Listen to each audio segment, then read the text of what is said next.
बच्चों, welcome back to our channel मनुष्य की पाठशाला। एंड आज हम लोग आ चुके हैं हमारे गणित परिचय भाग 5 के प्रश्नावली नंबर 51 पर। एंड आज हम लोग इसको हल करने वाले हैं, तो चलिए शुरू करते हैं। अब हमारा पहला क्वेश्चन क्या है कि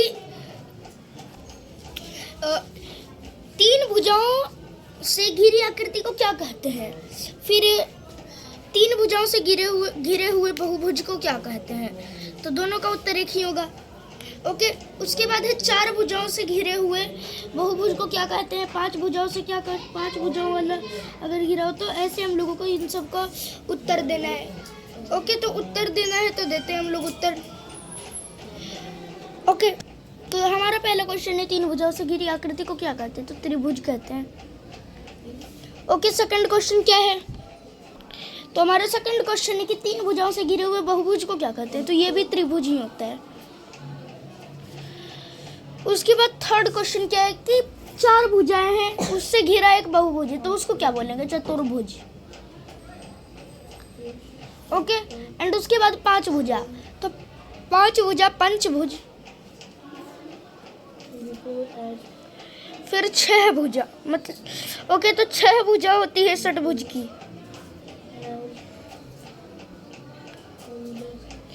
उसके बाद आता है हमारा छठा क्वेश्चन। तो ये है डैश चतुर्भुज की सम्मुख भुजाएं समांतर होती है। तो किस चतुर्भुज की सम्मुख भुजाएं समांतर होती है। ओके, तो ये हम लोगों को ज्ञात करना है, ठीक है ना। सम्मुख मतलब जो होती है आमने सामने की भुजाएं बराबर होती है। ओके, तो देखो आमने सामने का अर्थ होता है सम्मुख, या सम्मुख का अर्थ होता है आमने सामने। तो आमने सामने की भुजाएं सिर्फ समांतर चतुर्भुज में बराबर होती है। ओके, उसके बाद है सातवां नंबर क्वेश्चन। ओके, तो ये क्या है, वह चतुर्भुज बताइए जिसकी चारों भुजाएं बराबर होती है। मतलब वह समांतर चतुर्भुज बताइए जिसकी चारों भुजाएं बराबर होती है। तो ये क्या क्या हो सकता है बताओ। ये तो पहला एक वर्ग हो सकता है, एंड दूसरा हो सकता है समचतुर्भुज। तो समचतुर्भुज के बारे में इस बुक में दिया हुआ नहीं है, तो अभी हम लोग सिर्फ वर्ग को लेकर चलेंगे। ओके, तो देखो यहाँ पर हम लोग जो ऑप्शन होते हैं वो भी लिख देते हैं। तो ये समचतुर्भुज है और एक है वर्ग।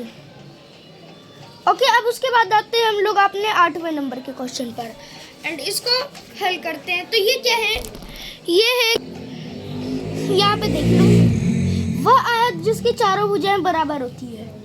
तो वह आयत पूछ रहा है, तो ये होगा ओनली और ओनली वर्ग। ओके, तो इसका आंसर हम लोग वर्ग डाल देते हैं।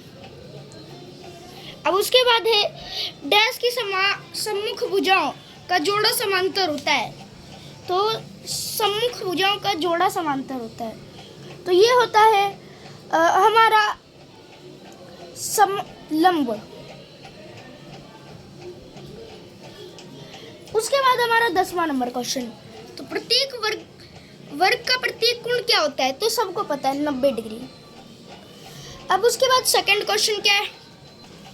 तो देखो ये है कि सेट स्क्वायर की मदद से ABCD एक आयत बनाए जिसमें AB 3 सेंटीमीटर और BC 2 सेंटीमीटर हो। ओके, तो अभी हम लोग सबसे पहले एक चतुर्भुज की रचना करते हैं। ओके, तो हम लोगों को AB चाहिए 3 सेंटीमीटर, तो यहाँ तक हो गया। ओके, तो ये इसको B और ये A, एंड अब इधर इसको ऐसे रख दिया हम लोगों ने। ओके, एंड अब यहाँ से इसको आगे बढ़ाते हैं। ओके,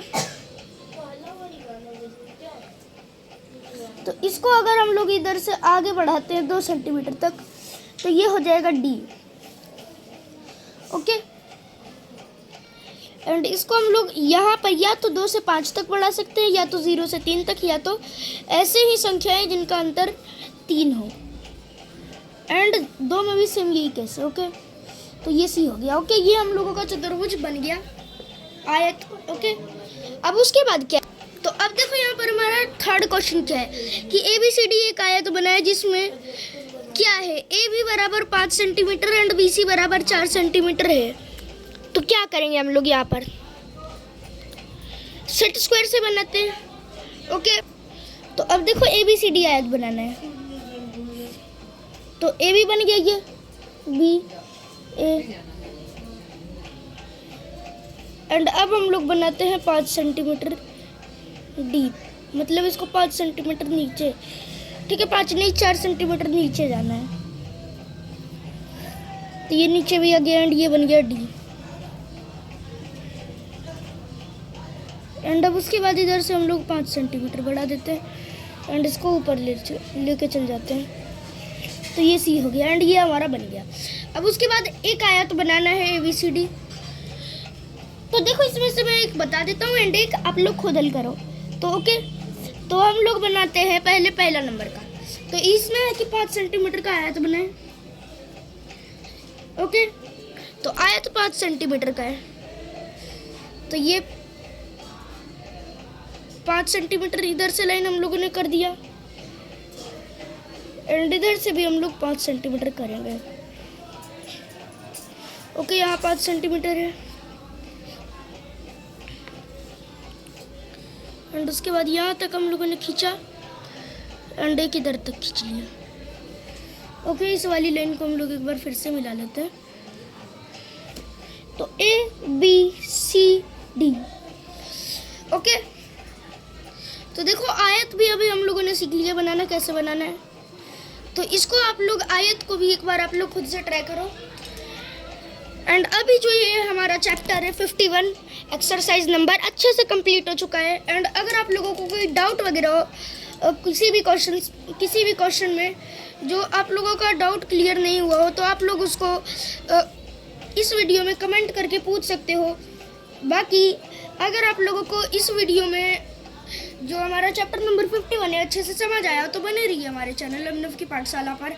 एंड अगर आप लोगों को ऐसे ही कोई और बुक्स के सॉल्यूशन चाहिए हो, जैसे कि सुगम गणित भाग 6, सुगम गणित भाग 7, सुगम गणित 7वीं की और 8वीं की सुगम गणित, और नहीं तो फिर अगर आप लोगों को दूसरी बुक जैसे NCERT 8वीं वाली की सॉल्यूशंस चाहिए हो, तो आप लोग हमारे इस वीडियो पर कमेंट कर सकते हो, ताकि हम लोग